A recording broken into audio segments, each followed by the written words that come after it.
সাফল্যমণ্ডিত এবং গৌরবময় 23 বছর পেরিয়ে এনটিভি আজকে 24 বছরে পদার্পণ করলো। এই জন্য আমি এনটিভির সম্মানিত চেয়ারম্যান মোসাদ্দেক আলী সহ এনটিভি পরিবারের সকল সদস্য যারা আছেন তাদেরকে জানাই বাংলাদেশ ক্রিকেট বোর্ডের পক্ষ থেকে অনেক অনেক শুভেচ্ছা ও অভিনন্দন।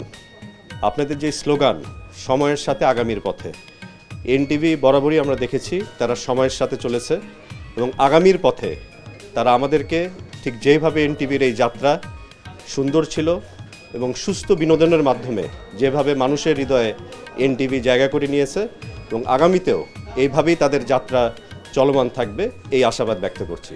সেই সাথে যেহেতু আমি স্পোর্টসের সাথে সম্পৃক্ত, আমি চাইব যে স্পোর্টস রিলেটেড যে অনুষ্ঠানগুলো এনটিভিতে হচ্ছে আগামীতে এখানে আরও বৈচিত্র্য আসুক, আরও ব্যতিক্রমী এনটিভি কিছু করুক এবং সেই ক্ষেত্রে আমাদের তরফ থেকেও যদি আমরা সহযোগিতা করব এই আশাবাদ ব্যক্ত করছি।